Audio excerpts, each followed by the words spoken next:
We all search for that spark which fuels our desire to fully engage in our lives. We look for the courage to experience moments where we can come alive instead of watching life pass us by. You're listening to the Front Row Factor, leaving fear and insecurity behind by exploring stories of top performers that are living life in the front row. Get ready to stand up, step up, and live it up with your host, John Vroman.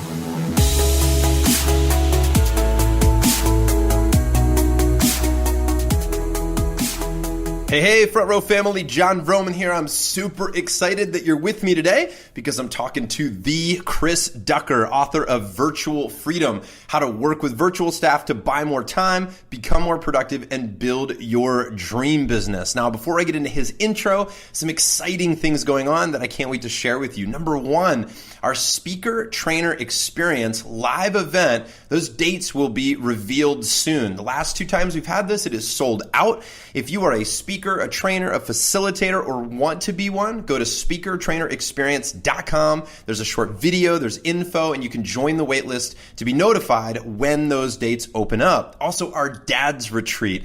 This is an exclusive invite-only event that we're hosting this fall. I'm super excited about it. We've got some great facilitators and guests. We have Larry Hagner of the Good Dad Project, my good friend, also author of The Dad's Edge. We have Jim Shields, who wrote The Family Board Meeting, Is Your Business Success Hurting Your Family? We've got Hal Elrod of The Miracle Morning, my buddy John Vroman of The Giftology. So many great people attending. And if you want more info on that, go to frontrowfactor.com/contact. Shoot me a message or catch me on Twitter or Instagram or Facebook at John Vroman, JONVROMAN. And I'd love to share with you more info about that event. Also want to tell you that we are moving forward. We're making progress with the book that's coming out this December, The Front Row Factor. And I just want to thank you for your support, your interest, your stories. And I also want to invite you, if you'd like to be part of the early reading team, if you'd like to be part of that launch team, if you'd like to get a little behind the scenes peek into the book launch process, then please reach out, let me know, and we'd love to add you to that group. And we're so excited to share this book with the world. I've never been more challenged or more excited about a project in my life. And so I'm just excited to share with you the Front Row Factor. And finally, I want to thank you, the community, the listeners of this podcast. If you're listening to this right now, thank you. And thank you for your reviews on iTunes. I really mean that because I've said this before that when I'm speaking on stage or coaching, I get that immediate feedback. But podcasting, I don't always know. But when I read those reviews, it means the world to me. So thank you for that. I really appreciate it. Now, let's get to the show. Chris Ducker. This guy is not only the author of Virtual Freedom, but he is the founder of virtualstafffinder.com. This is a place where small business owners, bloggers, internet marketers, podcasters, and many others will find great virtual assistants of WordPress developers and designers and all different types of people. He also has a new venture, and that is Youpreneur, which if you go to chrisducker.com, you'll see this there. It's a great community where in a place for personal brand business builders to come together to profit and grow. They learn all about strategies for monetizing personal brands, selling products, and avoiding entrepreneurial burnout, just to name a few. This is an awesome guy. You're really going to dig this show. And one more quick thing, assuming that you love it, which I know you will, please do me a favor and go to chrisducker.com/vote Chris. We'll link to this in the show notes, but chrisducker.com/vote Chris. And please vote for him to win the 2016 Influencer Award. Chris poured out to us in the Front Row community, opening up, sharing, giving of his time. And all I ask is that if he gives you one idea that you love that could impact your life and your business, please give him a gift by going to chrisducker.com/vote Chris and voting for him to win the 2016 Influencer Award. I would deeply appreciate that. That would be great. And let me know that you did that. I want to thank you also personally for doing that. So in this show, we talk about all sorts of fun stuff. He's a great guy. Love the accent.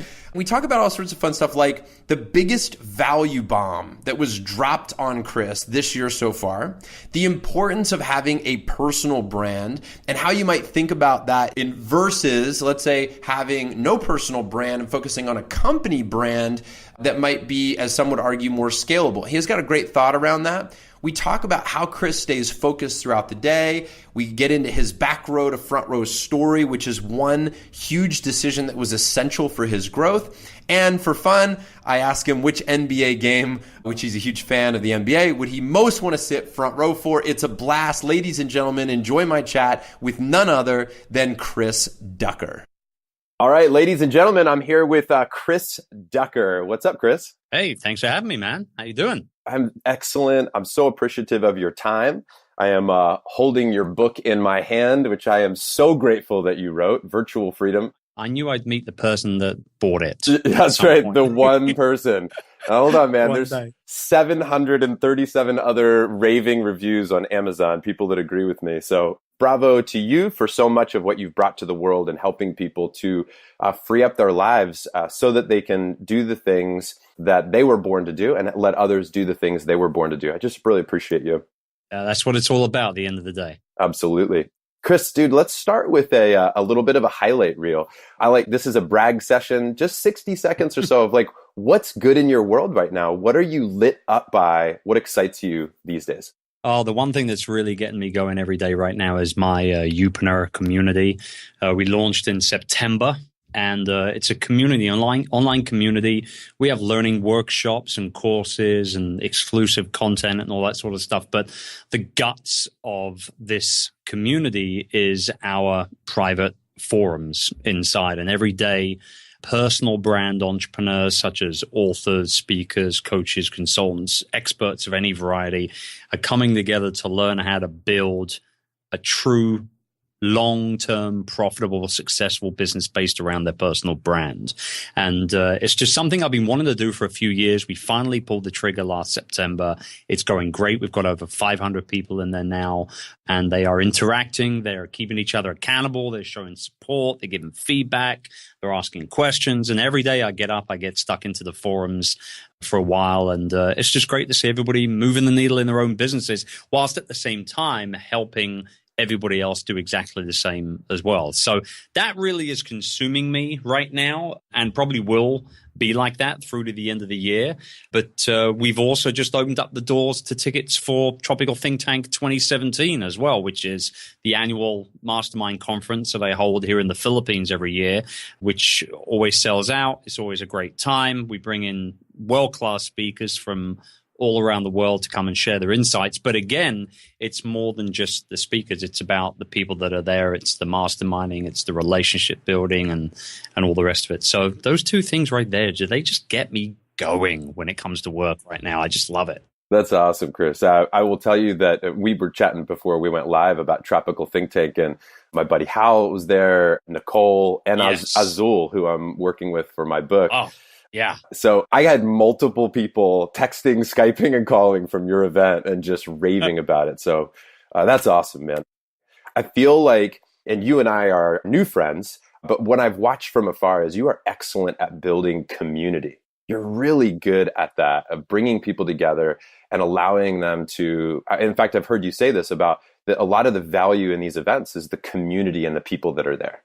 Yeah, for me, it's just, I don't know, maybe I'm getting old, man. Well, we are, man. We are.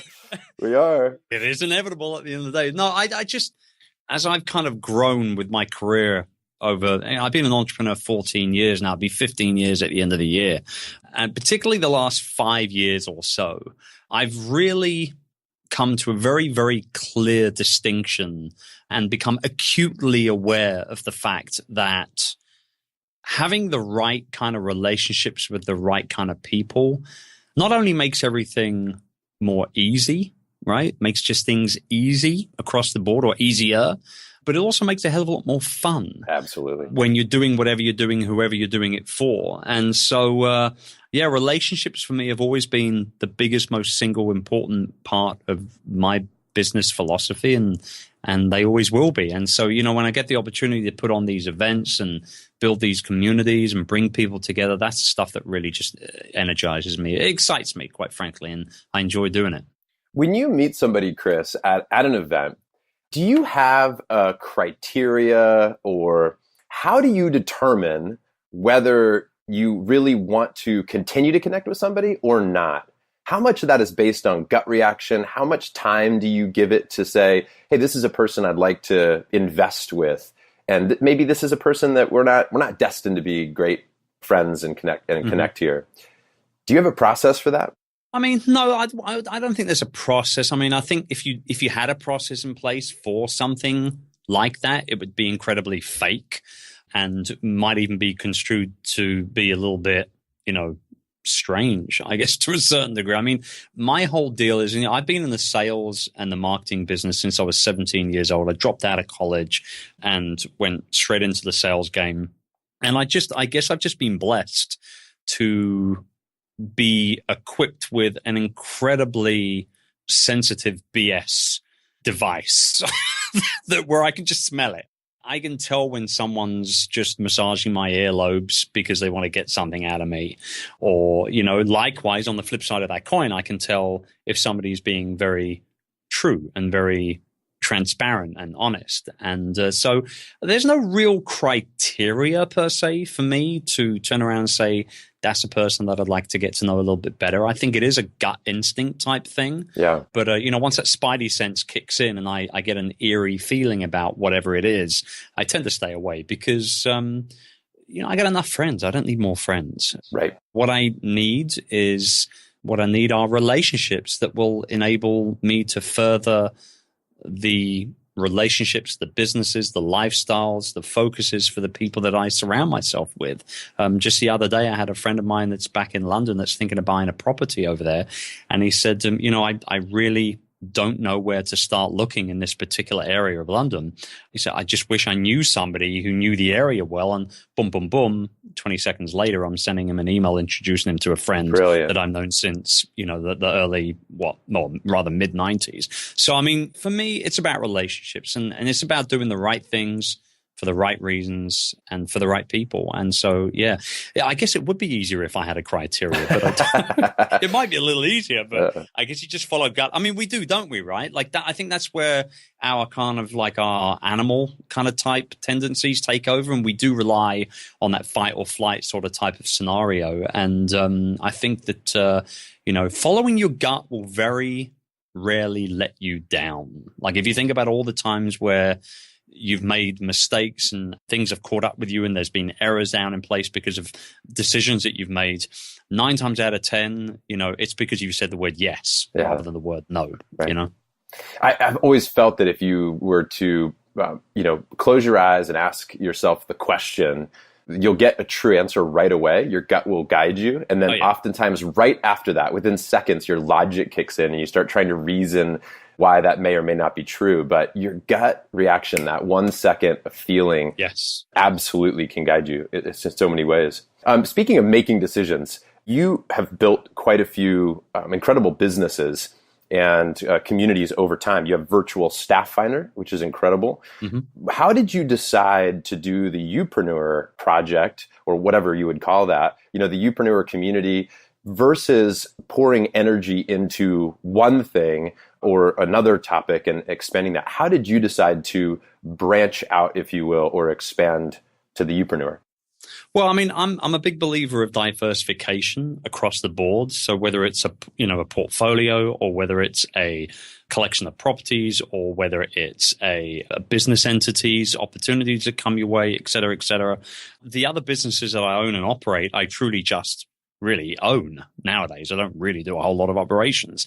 I truly do walk my talk and I delegate like a madman. I discovered probably 4, 5, 6 years ago now that I'm a pretty crappy manager and that I prefer to be a leader. And there is a difference between the two. They're two totally different animals. And so I started hiring great managers and they run and operate my businesses for me. And so I have that, I guess I've got that runway to a certain degree where I can sort of try new things as and when they come to me without any major opportunity for catastrophe. It doesn't work out, big deal kind of thing. Right. But with Youpreneur particularly, what had happened was over the last 4 to 5 years or so, with traveling around the world, and you know what it's like as a keynote speaker. Yes. You travel around, and sometimes you'll go to a city, you'll be in that city for 3 days, 4 days maybe, depending on the length of the conference, and then you leave, and you do your speech, and you maybe do one little networking event, and then you leave. And that was happening, and I realized, a lot of the time when I was traveling around the world, I was just sort of either just sitting in my hotel room watching Netflix or wandering around taking photos with my iPhone that I was never going to look at again. We all do that, right? So 5,000 photos on your phone. You're like, what happened here? Right? And as I was traveling around, I started to do these little mastermind sessions with people within my online community. So people that were reading my blog, people that were tuning into the podcast, and it was a nominal fee, $500-$600, whatever it was. We would rent a small conference room or maybe a larger hotel suite or a co-working space or something like that. And we'd sit around the table and lunch would be thrown in and we'd have lots of fun and we would basically have a hot seat each. And we go around and I'd help people. And I loved it. And I did a whole bunch of these, 7 or 8 of these in a few years. And what I had realized pretty early on, actually pretty much since probably number 1 or 2 of them, I realized that 2 things was happening. Number 1, nobody in those events had a monopoly on good ideas. Like nobody. Like you could put 10 world-class entrepreneurs. You could bring Branson and whoever, it doesn't matter. You could put them in a room together. Someone somewhere at some point in the day is going to drop a value bomb on somebody. That's right. That they've never even thought of, right? So it doesn't matter what level of entrepreneurship you're at, it's going to happen. So that was the first thing. Nobody had a monopoly on good ideas. The second thing was that even though people were a little sheepish and a little mild and meek at first, by the end of the day, they had completely opened up and all become best friends for life. And what had happened in the process of the day unraveling and all these ideas and problems and issues and brainstorming taking place, I had fundamentally, even if it was just for that one day, I had cured entrepreneurial loneliness. And as business owners, we are lonely at times, particularly if we work out of home. There's not a lot of, in-person interaction. And so, that's one of the reasons why live events are still so popular is because people want to get out from behind the keyboard. Absolutely. They want to meet real people. So that was where the idea of Youpreneur came. And I was actually sitting at a friend's house you might know his name, Pat Flynn from Smart Passive Income. Oh yeah, we've had Pat on the show. Okay, great. So I was around at Pat's place. Pat and I are basically best friends and we were hanging out with our families. It was actually July 4th in 2014. Okay. And we just finished a water balloon fight. It was great. Pat took it way too seriously. That's awesome. And we were in his office drying off and having a cup of coffee, and the ladies and the kids were hanging out in the garden. And we started talking about what's our next 5 years going to look like. And I won't share Pat's because obviously that's private, but I can share mine as I'm your guest. And one of the things I wanted to do was to launch a online community that was focused on helping people build businesses around their personal brand because I had done it myself. And I could see the power behind it. And that was where the idea for Youpreneur was basically born. And I remember this like it was yesterday. I said to him, but I have no idea how to start, Pat. Like, I don't know how to build a membership site, these plugins and WordPress and all the rest. And he turns around and he goes, hang on. Didn't you just launch a book called Virtual Freedom? Why don't you just outsource it? And I was like, oh, God, the student becomes the master. You know what I mean? Yeah. And so I had this whole kind of, this scene flash before my eyes. And I said, that's it. This is what I'm going to be doing. But it can just show you how far back it was. That was July 4, 2014. Yes. We didn't launch till September 2015. And here we are now. Mid-2016. So it's taken a while to come about, but that's because I believe that if you're going to do something, you've got to do it right. Not only do it right, but do it for the right reasons as well. And there were a few things that I needed to figure out exactly, in terms of what I wanted to focus in on. And I've been very, very happy with how it's been received so far. And we're really going to put our foot down on the gas in the second half of the year. Wow. Congrats. It's so cool. I love the origin story. That's fantastic. I want to talk for a second about the personal brand topic, because over the years, Chris, I've had people come to me and strongly advise that we don't build, our charity and our company around, let's say, me as a brand, but as a company, so that if something were to happen to me, or I wanted to pivot or exit, et cetera, that I wouldn't be a pillar in that. And then other people came to me and said, look at like Virgin, look at Richard Branson, look at every company needs a face. Every company needs they need to connect with somebody there. And so I've heard arguments on both sides. I'd love to hear your take on that so that people can scale, right? And have freedom. Yeah. I mean, that's a real lowball question. So thank you. I mean, it's, I know it's 9 p.m. there. You know my answer. I can wholeheartedly, unequivocally confirm with you right now that I believe that I would not be the entrepreneur that I am today with the businesses that I have in place, with the revenue that I enjoy, with the 400 plus staff that I employ full time, and with the opportunities that come my way every single day, week, month, year, if I had not have made the very clear decision back in 2010 to launch a personal brand and to focus in on it as a service provider, as a product creator, and just as an entrepreneur. I'm 100% sure that I would not be interviewed by you or anyone else for that matter if I hadn't have decided to go ahead and do it. So yeah, I believe you're right. For the reasons also that you mentioned, I mean, one of the things that I talk about quite a bit, and I talk about it in Virtual Freedom, and I talk about it all the time online and in podcasts and on stage and everything, is that P2P, or that people to people connection that we strive. Everybody wants to be part of something. And it's so much easier for us to become part of whatever that something is if we can truly connect ourselves and attach ourselves to one individual. When you think Virgin, you think of Branson, right? It's one of those things where it doesn't mean that the company loses the big picture, right? To use management talk. It doesn't mean that the company can't become huge or the brand can't become huge. But I believe that a personal brand humanizes an organization to the point where people, real people, not just big companies and big brands, but real people that truly fuel any economy in the world, they want to do business with them. And that's why, for me, it's just such a big center point for me. Yeah, it's excellent. You mentioned, I'm going to go back about, 5 or 10 minutes here. You mentioned the term that when you got people in the room, you said there's value bombs being dropped.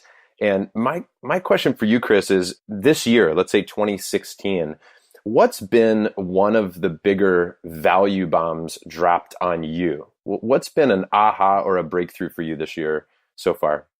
That's a good one. Man, I don't know. Man, I just, for me, there's so many because I read so much. Yes. I consume so much information from people. I mean, I think I had the opportunity to hang out with Gary Vaynerchuk in San Diego last month. We did a private sit-down in-person video interview for the Youpreneur community. Every month we launch one of these new kind of, private interviews with a world leader. And when the cameras were done rolling, we sat back and he was due to do a keynote. And this was just before Social Media Marketing World in San Diego. And we were in my hotel suite where we had been shooting on and off with these influencers. And we had around about an hour before Gary was due on stage. We'd already hung out for a little while before we shot. Then we did the 30, 45-minute video interview. And then, I turned around to Gary at the end of it and I said to him, come on, man, I'll walk you over to the convention center. Make sure you hit that stage on time. Let's go. And he was like, no, we got some time. Let's just chill. And my son, my 21-year-old son, Chris Jr., or CJ as he's more affectionately known, he's a personal trainer. And he's starting to now build out his brand back in London as a personal trainer / health / fitness kind of guy. And instead of talking to me, and Gary and I have spent more than enough time together talking over the years, he turns to my son and he says, so what you want to be, man? Brilliant. And unbeknownst to CJ at the time, who was there just shooting some behind the scenes video for me, he had a 20-minute one-on-one chat with Gary Vaynerchuk, which was probably worth, let's put a dollar amount of 10 grand on it for free, right? Yeah. And he had known of Gary a little bit. He knew a little bit about him because I was telling him about the people we were chatting with. But when Gary and I finally left and I walked him over to the center, and later on I met up with CJ later and we had dinner with Pat, actually, the three of us. And he turned around and he said to me, man, that Gary guy, he really just kind of made so much sense. That's great.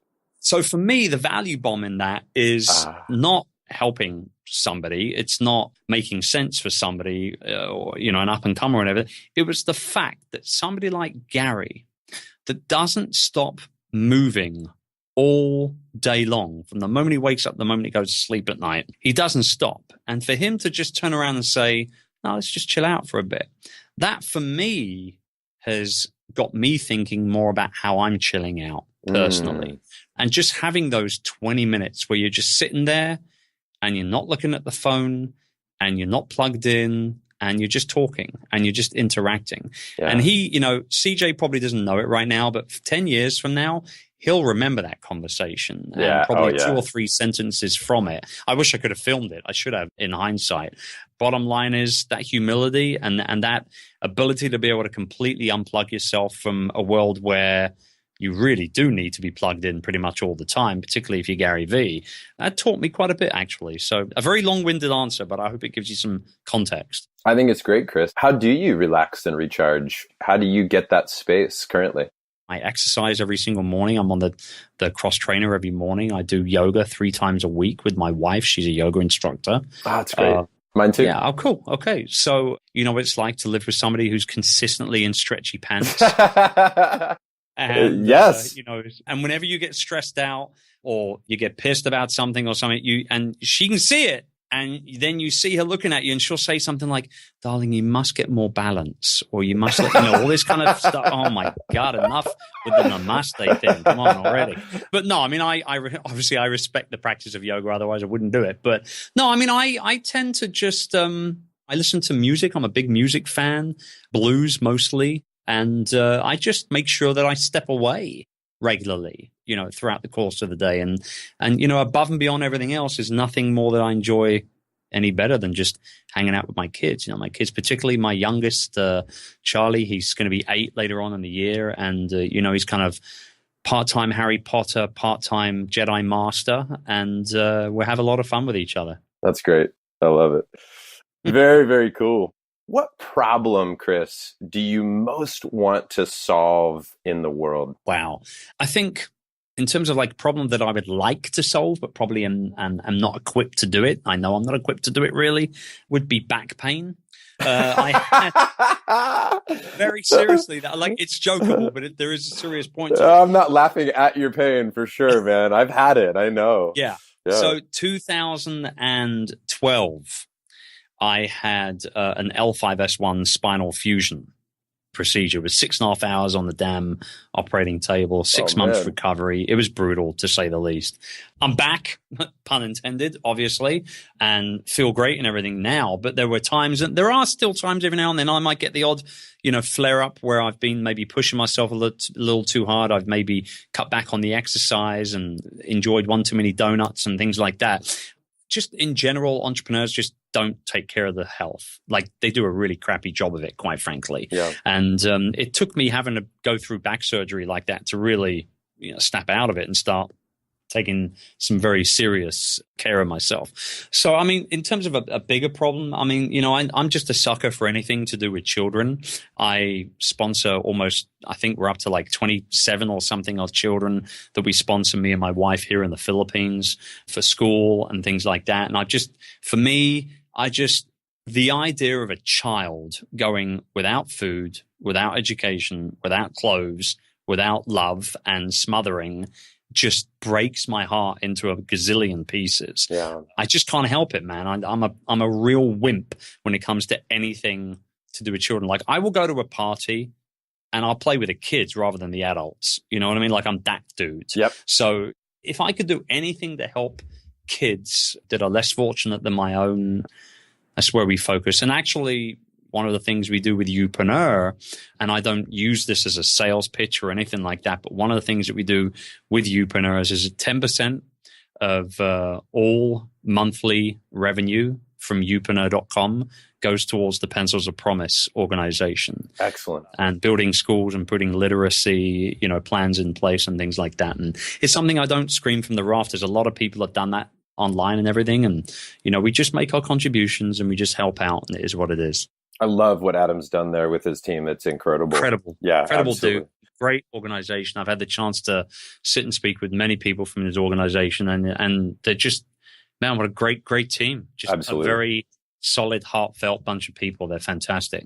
On the topic of children, Chris, what do you think are two experiences, or one, just an experience that you think every child should have? And that could be education. That could be the answer, of course. But if there's something different that comes to mind, experiences that every child should have. Yeah, man. Without a doubt, Disneyland. I'm telling you. I mean, obviously, yes, that's a little bit more grander and, and all the rest of it. But there's something about, very seriously, and, we can talk about it from a experience perspective or a business perspective or whatever angle you want to take on it. I've been to Disneyland and Disney World several times, Euro Disney. I haven't done the Disney World in Orlando yet, but I have done Disneyland twice. I've done Euro Disney twice. I've done Disney Hong Kong 5 or 6 times because I'm only 2 hours away from there. But there's something about Disney. I never forget the first time we went with the whole family, 3 kids, me and the missus, and I queued up and whatever it was, $600, $700, whatever, for the tickets to get in. I can't remember how much I paid now, but I do remember having an instant nosebleed from the amount, and saying to myself, how much just to get through the door? Exactly. What? Yeah. Are you crazy? Okay. And very begrudgingly handing that money over. But then as the day goes by and you do a ride and then you get a picture of the mascot, one of the characters, and then you buy overpriced burgers, and then the picture of Mickey Mouse, and then you buy overpriced souvenirs. And then you notice that by the end of the day, you've come out and you've spent 4 times as much inside as you did to enter in the first place. Yet you can see the smiles on your kids' faces and the experience that it enabled you to have as a family unit, and you just can't wait to do it again. And that's one of the reasons why Disney is probably, in my mind, the greatest business on the planet. They just develop these lifelong memories and experiences that nothing can touch, nothing can get close to. And you take those away, and then because of the souvenirs and the merchandise and the movies and the cartoons and everything else that goes along with it, you can never forget them. That's right. And yes, it's an expensive day out, but it's one that, I think every kid should have the joy of being able to meet Mickey Mouse. I mean, I'm 43 and I still love meeting Mickey. Mickey, let's take a selfie every single time, Yeah. Hal and I took our families to Disney 2 years ago, and that was a magical experience. What I can relate to with this, and I think this is so brilliant for everybody listening, I'm going to challenge you to catch the business lessons in this too, because there's a couple of things that popped out for me, Chris, as you were talking. One was when you pay a premium for an experience, there's 2 things that happen, I think. One is that first is there's a decision, there's something that shifts inside of you when you pay a lot of money. And it's almost this, I will have an incredible experience because I've paid for this. And that commitment sometimes helps generate the experience because we put something significant on the line and we want to get our money's worth for it. That can occur. The other piece of it is that oftentimes when we pay a premium for something, there's a reason because it's awesome. And whether that's programs that we're going for business to invest into, this year I invested in a personal growth program that was the biggest expense/investment that I've ever had. Mm-hmm. But I will tell you that those 2 shifts, one is the decision that I'm worth that, was a big decision of I'm worth a trip to Disney, or I'm worth that program. I'm worth that money. Not is the program worth it first, but am I worth it? And then the second piece is, that a lot of times you are caught at qualifying the program, because if somebody's charging a premium, it's not always the case, but often the case, you're going to get what you pay for. And so I think that that's really brilliant. With our charity, these events, our average experience is about $8,000, and it's limousines, it's dinners, it's flights at times, hotels, and tickets if we can't get them donated. But as you talk about with that experience and that joy, I'll never forget one of our recipients, Chris, that was in his hospital room, and it was towards the end of his life, and he was sitting there with his photo book from the event that we took him on, his front row experience. And that picture is burned into my brains forever. of the joy that they were reliving from that. Like CJ with Gary and with your kids with Disney. It's about celebrating our experiences of life and the joy that we get to pull from that at all times. So I think, man, there's so much brilliance in that answer and I love that. I agree 100%. Life it just goes by so darn fast. And we do take it for granted. And I'm to the point now, 2 basically grown-up kids, another one, halfway through towards when he's probably going to be leaving the nest, and I'm like, from my end, when they've all gone, when it's just me and the missus, we'll enjoy it for about a week. And then after that, it'll be twiddling thumb time, and so I just try and enjoy as much as I possibly can with every single day. Yes, we've got to work. Yes, we've got to put in some hours every now and then. But when you do have the ability to control your own schedule like Youpreneurs do, my advice is to not take that for granted in any way whatsoever. Like, actually do it. I was working with one of my coaching clients last week, and she was saying to me that she feels guilty for telling her customers that she's going to be taking a 10-day vacation later in the year. And I said, well, when was the last vacation? And she said 2014. And I said, well, you are due for vacation. Yeah, that's and right. if your customers don't like it, they don't deserve to have you as a service provider. And I helped her write the email, and she sent it when we were on Skype together. I made her share her screen so I could see her do it, so there was no backing out. Oh yeah, this is the kind of business coach. That's awesome. And you know what? Out of 17 or whatever it was clients that she services regularly, she didn't get any pushback from anyone at all. Wonderful. So I think we forget about these things, and we forget about the fact that from time to time we need to just switch off. And we did not become our own bosses just to be able to work ourselves into an early grave. I know I didn't anyway. Absolutely. How do you celebrate daily? Do you have an evening routine where you kind of look back on the day, celebrate the wins? I don't have an evening routine. What I do have is a morning routine. So after I've done the workout and the breakfast and all the rest of it, I get to work on what I do just on a Post-it note, and I slam it in the top right-hand corner of my iMac screen. I write the 3 things that I absolutely must get done that day. Yeah. Now, yes, I have a schedule. I have a phrase that says that if it doesn't get scheduled, it doesn't get done. Right. So my schedule, I only work 4 days a week. I don't work on Fridays. So I only work Monday through to Thursday. I have a 3-day weekend, which my family loves. So my days are pretty full. But those 3 things that go on that Post-it note at the beginning of every day, they always get done. I very rarely drop the ball and miss one of those. And when I am done with the 3rd task and I rip that Post-it note off the computer screen and scrunch it up and shoot it across the room like Larry Bird, usually missing, quite frankly, into the waste paper basket, I give myself a little virtual high five, because I feel like, that's another day ticked off where I did what I needed to get done. Yeah. And that's enough celebration for me, just doing what you need to get done every day. And by the way, if that means that I end at 2 p.m. from time to time, so be it. Let me go and catch a flick with the missus on a Wednesday afternoon. Yeah. If it means that, unfortunately, every now and then I might have to drip into 5:30, 6 p.m., then 9 times out of 10, I will do it, because I'm that kind of entrepreneur. But most days I'm done by about 4:30. Love it. Very, very cool. Chris, I know we're nearing the end of our time here, which saddens me deeply, man. I could ask you questions forever. You've been so kind and generous. It's good fun. Do I have for a few more minutes to ask you a couple? You do. Shoot. So, Chris, one of the questions that I want to ask is about transformations in life. And I realize this could be a big answer, but you can keep this as short as you want.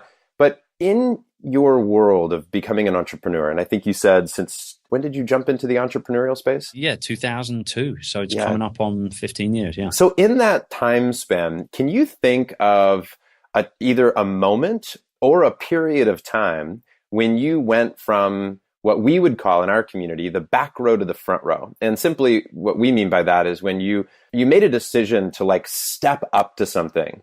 That could be the start of any one of your businesses, or a moment when you realized something about yourself and your potential, a mentor interjected. Was there a moment of transformation for you that stands out amongst all others as a back row to front row moment? Yeah, definitely. I mean, I started blogging and podcasting in January 2010, which to my own admitting is probably about 5 years too late, quite frankly. But it was good enough. I got going. But because of the fact that I was owning and operating corporate, very much B2B businesses, and I still own and operate those businesses, I was pulling back on my voice a lot. Not necessarily being somebody that I'm not, but I was just pulling back. I was not being me all the time the way I wanted to be, right, and the way that I truly thought I could affect the most change and help the most people. And it took me a couple of years, actually. It was the beginning of 2000, maybe actually more likely the third quarter of 2012, when I did a complete rebrand of the website and everything, which is kind of what you see now at chrisducker.com. And I promised myself 2012 that I was going to be me all the time, no matter what. If you didn't like it, no problem. I could live with that. And I started using the term, I'm going to market like a magnet. I'm going to attract the best, repel the rest. And so I was ready and waiting to attract the right kind of people into my tribe. I often say that my vibe attracts my tribe. Yep. And so with me now, what you see is what you get. And if you don't like what you're getting, you can pass it up and go whatever it is you're looking for and go find it somewhere else. But I know that if you become part of my tribe, if you follow what I do, if you retweet what I put out, if you subscribe to my free course, if you become a member of the Youpreneur community, if you attend any of my events, I know if you're part of that tribe, it's because you like my vibe. And that's, for me, that was the biggest turning point in my personal entrepreneurial journey, because the moment you are you all the time, your business becomes 100% original and uncopyable. And in a very, very noisy world, particularly online, very crowded, very noisy, if you build the business of you, it's 100% original. It cannot be duplicated. It cannot be copied. You're writing yourself your check for the rest of your career, as far as I'm concerned. And so that was the focus. It was building the business of me in this case. And it was definitely that back row to front row experience for me. Well, I dig your vibe, Chris. You're a great guy, man. It's just so cool, dude. This is really fun. Your answers have a lot of wisdom to them. And I just wrote down that, I don't know if I quoted you perfectly, but the minute you become you all the time, is the minute that your business becomes, I think you said, you can't copy it. Uncopyable. Uncopyable. Completely. I mean, you can't do it. Yeah. I mean, that's great. Could Gary Vaynerchuk's business be copied? No, couldn't do it. Anybody can set up another agency, but no one could do it like Gary. I'm not comparing myself to Gary, but, I don't compare myself to anybody, quite frankly. But all I do know is that my business is based around me and my brand and my vision and my style. And because of that, in my mind, it's 100% original. It can't be copied. Chris, gut reaction to a few questions here. Keep these as short as you want. Okay. As you know, we serve people in the community Front Row Foundation that are fighting for their lives. Do you think about the end of your life? And if so, what are your thoughts on death? Yeah, I do. I've thought about it a lot the last couple of years. Myself and my wife just actually updated our wills at the beginning of the year as well. I think about it, but I don't like to think about it. I want to live forever, like most of us do. And, all I can ask for is that when my time does come, and I hope that it's not for a very, very long time, obviously, but when my time does come, when people think about me, I just want them to say, he was a nice guy. That's all I want. I don't care about the money. I don't care about property. I don't care about any of that stuff. I just want people, when they talk about me, is just to say, Chris Ducker was a nice guy. He's a cool guy. And I'll be happy with that. What's a book or a documentary that you think should be mandatory for everybody to experience? Oh, man, what a great question. Fat, Sick, and Nearly Dead. Yes. Excellent. When I saw that, it changed my life in regards to thinking about what I put in my body. Yeah. And I mean, obviously with Urs being a yogi, we're more susceptible to finding out about what we should be eating and not anyway. But no, that Fat, Sick, and Nearly Dead, that really opened up my eyes. And not just from a weight perspective, and I'd never been overweight or anything, but just from a health perspective. Like, that guy had so many issues. He was taking so many pills every day. Yeah. And here he is, just a few months later, and he's off all his pills. He's lost all his weight. He looks 20 years younger and everything. It was just incredible documentary. Everybody has to watch that documentary, without a doubt. It is awesome. Chris, I was at my son's field trip yesterday with his school, and I was a chaperone. We were at the aquarium, and at lunchtime, my son opens up his lunch, and mom's a nutritional health coach also and super conscious about his food. So he opens up he's got this paleo bread with avocado and like salmon on top. He's got he's got seaweed, seaweed snacks and fresh red peppers. And like he opens it up and the kid next to him goes, "Ooh, gross." And my son responds, "Well, my mom put a lot of work into this. This is really good bread with avocado and red." Like it was I watched him defend it. And as I looked around the table, man, I was terrified at what I saw these kids eating. I mean, what they were drinking, what they were eating. I don't want to get on a soapbox, but I want to tell you I'm passionate about this subject too. And I'm so glad you brought that up. That's a great one. Everybody should go check it out. We must. In fact, you talk about documentaries. We'll go back real quick. There is a TED Talk by the UK TV chef, now health activist, Jamie Oliver. So good. That was recorded, right? You've seen it. Yes. Like it's somewhere in the US, maybe San Francisco, I think, or somewhere. But, oh my God, when the guy pulls out the wheelbarrow. Yes, just that right there must be viewed by everybody on the planet as well. Yeah. Talk about using the right prop at the right time. Like that. That's a great example. In fact, in our speaker trainer event, I got to bring that up. Thank you. You added to the quality of my life and everybody I can serve now. Thank you, Chris. There you go. My job is done. All right, man. Here's a fun one for you as a final question. What NBA game would you most want to see front row? Oh my gosh, so many. Well, it's going to be Celtics because I'm a Celtics guy. Mm-hmm.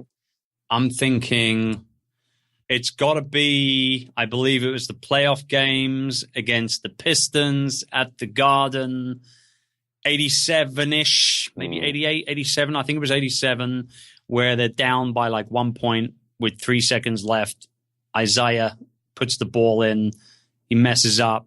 Larry comes out of nowhere, steals it, pops it underneath the DJ for the layup. Boston wins. The whole place goes crazy. And Johnny Motson? I can't remember the commentator there. Literally loses his voice because he can't shout any higher. That's cool. Without a doubt, that game was incredible. There's so many amazing games, man. That's awesome. And I mean, you hit me with the NBA I'm a big NBA and basketball fan, but I mean, I know you are, man. And there's so many great games. I mean, we got the game just a couple of days ago with Oklahoma, and there's just, would it be cool to just, like, I've often thought to myself, I'd love to just get paid millions of dollars to just do what I like, just play basketball, like, because I'm a frustrated ball player, back in my teens and early 20s stuff. But I think that game right there has got to be in the top 5 games of all time. That's cool. Without a doubt. Has to be. Larry Bird. They forgot about Superman. They forgot about number 33. Did you say you were a pool player? No, I don't. I mean, I don't mind a game of pool every now and then, but no. Oh, I thought you had said that. I misunderstood. Oh, okay. No. All right. And final thoughts for the audience, Chris? Anything that we didn't say that you wanted to leave with the front row community? No, I mean, I would just say, just continue to do things, do good things for the right reasons, for the right people. We can put all the business stuff to one side and the lifestyle stuff and the money and all the rest of it. But at the end of the day, like I said, when you asked me that, that penultimate life type question, what do you think about when you die? I mean, I genuinely do want people to just say that I was a nice guy. Let's just keep it simple. Sometimes we get these delusions of grandeur about where we want to be 10 years from now, what legacy we want to leave. I'll tell you what my legacy is. My legacy is my children doing a gazillion times better than me. That's what I want. So, and every day I work towards that with them, regardless of how I'm doing it. So, just be cool. Just be a nice guy. Awesome. Chris, where do people track you down? ChrisDucker.com. Plain simple. It's where I'll do everything. Chris, thanks for making a difference in the world, man. I feel that you are creating a global community that my kids are going to grow up in. And because of the impact you'll have directly on my children, because of the influence that you're putting out into the world, I thank you for that from the bottom of my heart. Oh, thank you, man. You're a real inspiration, what you guys do. Congratulations on it all. Thanks, Chris. Catch you later, man. You got it.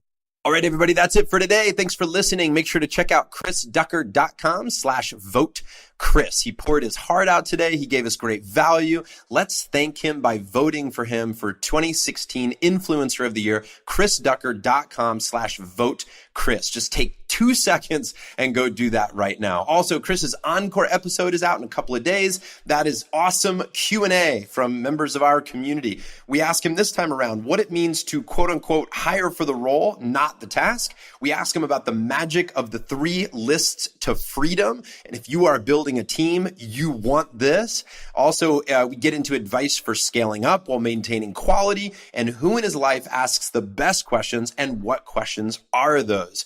Hey, if you got great value out of today, share this episode with at least one person. Heck, maybe share it with 10 people. Post it on your Facebook wall, put it on, any of your favorite social media. But the idea is if you got value, somebody else will too. So share it out with somebody. It's good for you. It's good for them. It's good for the front row. It's good for Chris. Everybody wins. And thank you for sharing this around. Finally, I want to mention that a lot of you are familiar with the charity Front Row Foundation that we started back in 2005. If you're not familiar, we help children and adults who are braving a critical health challenge to experience the live event of their dreams from the front row. And so you can nominate somebody for an experience through our website at frontrowfoundation.org. Now, you can get to everything from frontrowfactor.com, but if you want just the charity site to nominate somebody, frontrowfoundation.org, and you can nominate somebody for a front row experience. It's an incredible day. It's limousine and dinner, and we document the entire thing with photographs and video. And so families have this memory that lives on forever and ever and ever. And it's just awesome. So if you go to frontrowfoundation.org, you can see videos and you can learn all about the charity. We're super proud of this organization, and we're super proud of over the last 10 years serving almost 100 recipients and their families and creating these incredible days. So thank you to all of you who are listening, who are donors, ambassadors, supporters, people who've connected us to tickets, et cetera, et cetera. Thank you so much. And I want to leave you with this invitation and this challenge to celebrate your life today. Let's just take a moment and look back on the day and ask, what can we celebrate that was great today? And even if it was a challenging day, what's the gift in the challenge? Or if there's people around you, who can you celebrate in your life? And so celebration is about amplifying what is right so that you can dial back what's not. It's about illuminating the good in our world. And many of us need to get better at celebrating. And so we need a little trigger, a little reminder each day to celebrate what we have, because tomorrow is guaranteed to nobody. So go out there today, everybody, live big, give big, live your life in the front row and celebrate what is going well. Take care. We'll catch you on the next show. That's all for this episode of The Front Row Factor. To discover more simple and effective ways to lead a fearless front row life, visit frontrowfactor.com and subscribe to John's 4 Minutes in the Front Row, where he shares quick stories from real-life experiences. Thanks again for joining us today. We hope our show inspires you to live big, give big, and experience life to the fullest. See you next week on The Front Row Factor.